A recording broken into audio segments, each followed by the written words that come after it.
নিয়ে এসছে, নারকেল নিয়ে এসছে, কুমড়ার ফুল নিয়ে এসছে। এখন বাজে দুপুর 1:30। তো এখন থেকে আমি আমার আজকের ব্লগটা শুরু করছি। আর আজকে সারাদিন কি হয়, কেমন হয়, তোমাদের সাথে সবটাই শেয়ার করব। আর আজকে এখন থেকে ব্লগ শুরু করছি কারণ সকাল থেকে আজকে অনেক ব্যস্ততা। আর আজকে আমার মা গেছে মামার বাড়ি, ওই কারণেই কিন্তু আমি ব্লগটা শুরু করতে পারিনি। আর চলো দেখতে থাকো আজকে সারাদিন কি হয়। আর আমি স্নান টান করে এসেছি পুকুর ঘাটে। আর পুকুর ঘাটে একটু গাছের ছায়াতে বসছি, কারণ এখানে বাতাস হচ্ছে, ওই কারণেই কিন্তু আমি বসে থাকি। চলো, এখানে দেখো মায়ের কোথায় ধাক্কা লেগে গেছিলো, ওই কারণে কিন্তু হাতে অনেকটা ফুলে গেছিলো। তো ওই জন্যই কিন্তু বরফ ঘষাঘষি করছিল। আর আজকে মা যাবে মামার বাড়ি, আর মা মামার বাড়ি চলে গেছে। আর ওখানে দেখো আমগুলো রাখা ছিল, আমি ওগুলো কিন্তু ভরে নিচ্ছি। আর এখানে আমাদের বাড়িতে কিন্তু গাছে বেল তুলেছিল, বেশ অনেকগুলো শরবতের বেল। আর এই বেলগুলো না এখানে বিক্রি করা হবে, কারণ এত বেল তো খাওয়া সম্ভব নয়, ওই কারণেই কিন্তু বিক্রি করা হবে। আর আজকে মা করে দিয়ে গেছিলো হচ্ছে ভাত, আলু ভাতে, আর এখানে কুমড়ো দিয়ে ডাল ছিল, আর ছিল বড়ি ভাজা, আর কিন্তু ওই শিঙ্গি মাছ, লাটা মাছ দিয়ে কিন্তু ঝোল হয়েছিল। আর এখন মা কিন্তু বাড়িতে নেই, ওই জন্য কিন্তু সব দায়িত্ব আমার উপরে এসেছে। এখন ভাইকে খেতে দিয়ে দিচ্ছি। আর মারা কিন্তু বাড়িতে না থাকলে যে বাড়ির নাজেহাল অবস্থা হয়, সেটা কিন্তু আমি ফিল করেছি।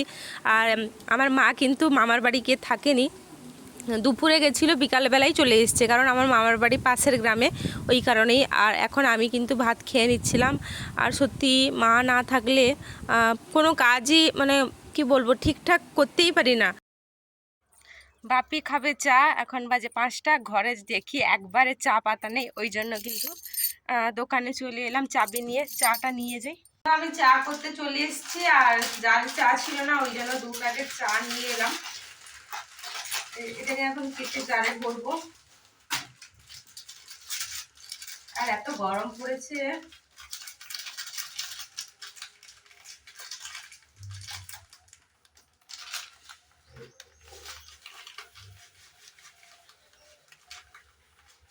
আর এই চা জারটা অনেক পুরানো, ওই জন্য কিন্তু এরকম হয়ে গেছে।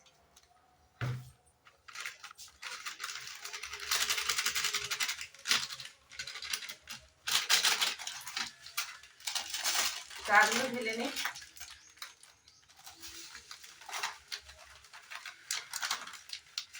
আর পুকুর ঘাটেও বাসন আমি রেখে দিয়ে এসেছি, মাজতে হবে। মা এখনো মামার বাড়ি থেকে আসেনি, আসতে হয়তো সন্ধ্যা হয়ে যাবে, আর আমাকেই মাজতে হবে।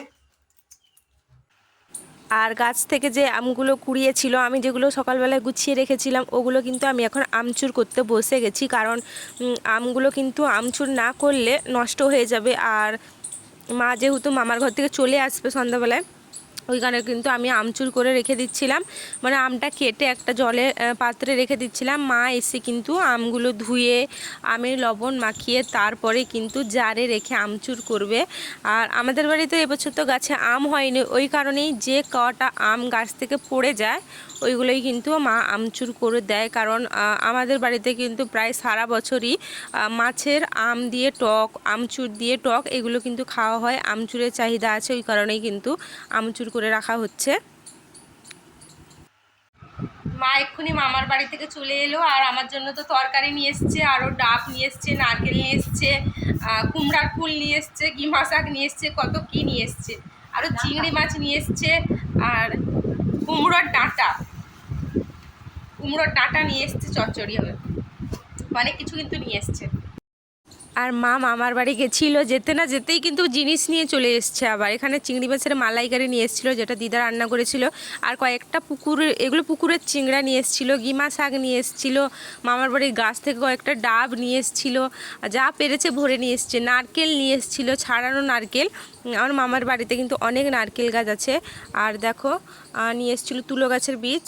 আর এখন বিকালে হাঁটাহাঁটি করছিলাম। এখন হবে মালাইকারি, যেহেতু আমার জন্য মালাইকারি নিয়ে এসছে, তো আমার ভাই খাবে, আর ওই জন্য বাদ বাকি চিংড়িগুলোর মালাইকারি হবে। তো এখন নারকেল কুড়বো। আর যে চিংড়ি মাছগুলো নিয়ে এসেছিলো ওগুলো কিন্তু আমার মামার বাড়িতে পুকুরও হয়েছিল। মামার বাড়ির পুকুরে কিন্তু অনেক মাছ হয়, চিংড়ি মাছ, তারপর অনেক কিছু মাছ হয়, ওইগুলো কিন্তু নিয়ে এসেছিলো। তো এই রাতের বেলায় মা বলছিল যে চিংড়ি মাছের মালাইকারি করবে, আর ওই কারণেই কিন্তু আমি নারকেল কুড়ছিলাম, কারণ নারকেল তো অলরেডি ছাড়ানো ছিল। আর মামার বাড়ির নারকেলগুলো না খুব মিষ্টি, ওই কারণেই কিন্তু মা নিয়ে এসেছিলো। আর আমার বাড়ির নারকেল গাছে আছে, তোলার কেউ নেই, নারকেল পড়েও না, ওই কারণেই কিন্তু মা নারকেল নিয়ে এসেছিলো, যেটা আমি কুড়ে রেখে দিয়েছিলাম। আর এখানে কিন্তু আলু ও কেটেছে আর পেঁয়াজ কেটেছে। আর দেখো কালকে আমার কলেজের কিন্তু অ্যাসাইনমেন্ট জমা নেবে। থিওরি পরীক্ষা তো অনেক আগেই হয়ে গেছে, তোমাদের সাথে দেখিয়েছিলাম ওই ব্লগটা যে পরীক্ষা দিতে গেছিলাম। আর হঠাৎ করেই কিন্তু বলে যে কালকে অ্যাসাইনমেন্ট নেবে, ওই কারণেই কিন্তু যে কটা কাগজ খাতার সাথে দিতে হতো ওগুলো কিন্তু আমার রেডি করা ছিল না। যেরকম কলেজের নাম, ইউনিভার্সিটির নাম, রোল, ওগুলো কিন্তু আমি কোনো কিছুতেই লিখিনি, ওই কারণেই কিন্তু আমি লিখতে বসেছি, কারণ ঠিকঠাকভাবে খাতাটা জমা দিতে হবে। আর এটা হচ্ছে গিয়ে ওই ইন্টারনাল পরীক্ষা যেগুলো হয় না, ওগুলো না হয়ে কিন্তু আমাদের কলেজে অ্যাসাইনমেন্ট খাতা জমা নেয়, ওই জন্যই কিন্তু আমি ঠিকঠাকভাবে লিখতে বসেছিলাম। আর তোমাদেরকে ওই কারণেই কিন্তু আমি শেয়ার করে দিলাম। আর এই গরমের মধ্যেও কলেজ যেতে হবে ভাবতেই আমার কীরকম লাগছে। তো আজকে আবার ভিডিওটা কন্টিনিউ করছি, কারণ কালকে রান্নাবান্নার যে তোমাদের সাথে ভিডিও শেয়ার করলাম মশলাপাতি, তারপরে কিন্তু আমাদের কারেন্ট চলে গেছিলো। আর ওই জন্য কিন্তু কোনো ভিডিও করতে পারিনি, যেহেতু অন্ধকারে। আর আমার বাড়িতে অতটা কি বলবো, ওই যে লাইট আছে, আর ফোনটাও ভালো না যে ক্যামেরায় দেখাবো কিছু শেয়ার করব, ওই কারণেই কিন্তু আমি আর কোনো ভিডিও করতে পারিনি। আর তাই জন্য আজকে কন্টিনিউ করলাম। তো ভিডিওটা এখানেই শেষ করছি। তোমরা সবাই ভালো থাকবে, সুস্থ থাকবে।